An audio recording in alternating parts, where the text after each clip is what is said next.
Hello दोस्तों, हिंदी जगत में आपको स्वागत है फिर से एक नए वीडियो में। इसमें हम निबंध और कहानी से संबंधित महत्वपूर्ण प्रश्न करेंगे। इसमें कुल 30 प्रश्न हैं और यह पहला पाठ है। तो चलिए शुरू करते हैं। पहला प्रश्न है, कौन प्रसव वेदना में पछाड़ खा रही थी? Option number A Munni, B Sahna, C Budhiya, D इनमें से कोई नहीं।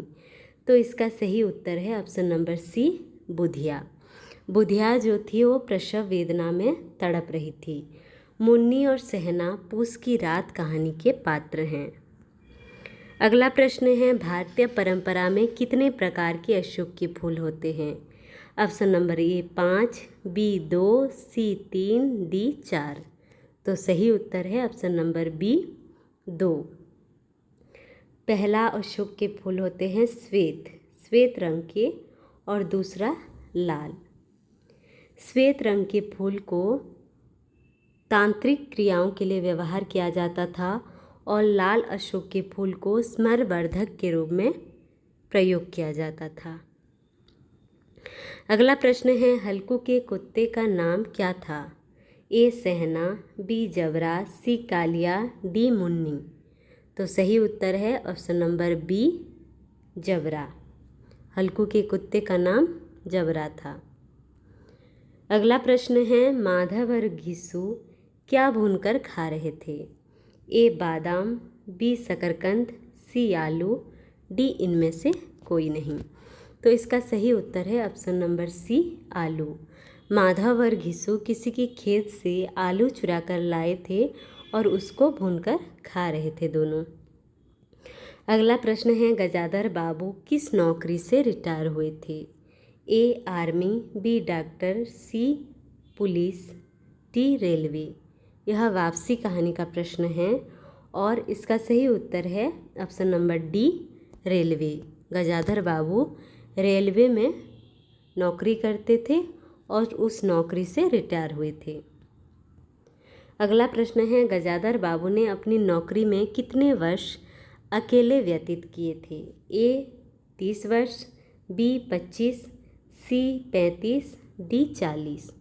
तो सही उत्तर है ऑप्शन नंबर सी 35। गजाधर बाबू अपने परिवार के बिना 35 वर्ष अकेले व्यतीत किए थे। अगला प्रश्न है, पत्नी कहानी के कहानीकार कौन हैं? ए कमलेश्वर, बी जैनेन्द्र, सी प्रेमचंद, डी हरिशंकर परसोई। तो सही उत्तर है ऑप्शन नंबर बी जैनेन्द्र। पत्नी कहानी के कहानीकार जैनेन्द्र जी हैं। अगला प्रश्न है, सुनंदा किस कहानी की स्त्री पात्र हैं? ए कफन, बी पत्नी, सी गर्मियों के दिन, डी प्रायश्चित। तो सही उत्तर है ऑप्शन नंबर बी पत्नी। सुनंदा पत्नी कहानी की स्त्री पात्र हैं और इनके पति का नाम कालिंदी चरण। अगला प्रश्न है, हल्कू की पत्नी कौन थी? ए सहना, बी मुन्नी, सी जबरा, डी माया देवी। तो सही उत्तर है ऑप्शन नंबर बी मुन्नी। अगला प्रश्न है, रामू की बहू बिल्ली को क्यों मारना चाहती थी? ए लड्डू खाने पर, बी खीर खाने पर, सी सब्जी खाने पर, डी इनमें से कोई नहीं। तो सही उत्तर है ऑप्शन नंबर बी खीर खाने पर। क्यों मारना चाहती थी? बिल्ली खीर खा देती थी, इसलिए वो मारना चाहती थी। अगला प्रश्न है, प्रायश्चित कहानी के पंडित जी का नाम क्या था? ए दीनदयाल, बी गिरजाशंकर, सी पंडित परम सुख, डी पंडित सुखलाल। तो सही उत्तर है ऑप्शन नंबर सी पंडित परम सुख। अगला प्रश्न है, बिल्ली का नाम क्या था? ए जबरा, बी कबरी। तो सही उत्तर है ऑप्शन नंबर बी कबरी। बिल्ली का नाम कबरी। अगला प्रश्न है, चुंगी दफ्तर का नाम कितने भाषाओं में लिखा है? ए 2, बी 4, सी 1, डी 3। यह प्रश्न गर्मियों के दिन कहानी का है और यह 3 भाषाओं में लिखा हुआ था। तो इसका सही उत्तर है ऑप्शन नंबर डी। अगला प्रश्न है, चंदर किस कहानी का पात्र है? ए प्रायश्चित, बी पत्नी, सी गर्मियों के दिन, डी कफन। सही उत्तर है ऑप्शन नंबर सी, गर्मियों के दिन। अगला प्रश्न है, पंडित जी ने कितने तोले की बिल्ली बनवाने के लिए कहा? ए 11 तोले की, बी 15, सी 18, डी 10। तो सही उत्तर है ऑप्शन नंबर ए, पंडित जी 11 तोले की सोने की बिल्ली बनवाने के लिए कहते हैं। अगला प्रश्न है, भोलाराम की पत्नी ने भोलाराम को किस बीमारी का शिकार बताया है? ए मलेरिया, बी बसंत, सी गरीबी की बीमारी, डी भूख की बीमारी। सही उत्तर है ऑप्शन नंबर सी, गरीबी की बीमारी। अगला प्रश्न है, भोलाराम को सेवानिवृत्त हुए कितने वर्ष हुए थे? ए 5, बी 7, सी 2, डी 8। तो सही उत्तर है ऑप्शन नंबर ए, 5 वर्ष हुए थे। अगला प्रश्न है, अशोक के पुल निबंध हैं किस प्रकार के निबंध?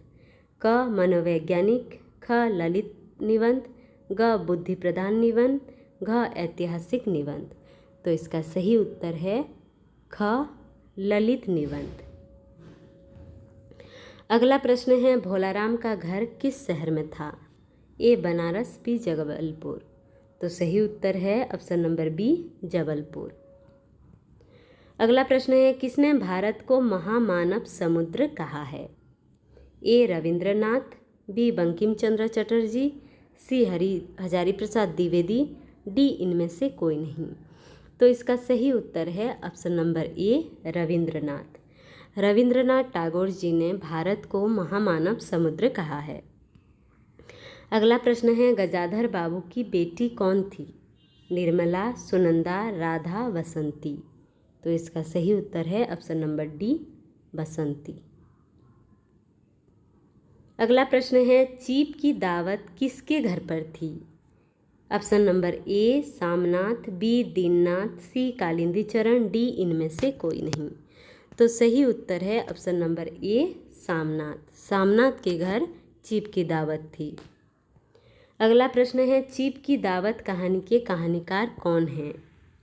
ए भगवती चरण वर्मा, बी इलाचंद्र जोशी, सी भीष्म साहनी, डी दुष्यंत कुमार। तो इसका सही उत्तर है ऑप्शन नंबर ए, भगवती चरण वर्मा।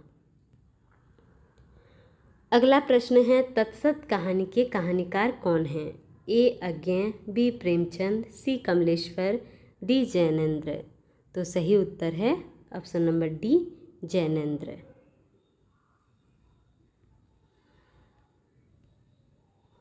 अगला प्रश्न है, चंपा किस कहानी की स्त्री पात्र है?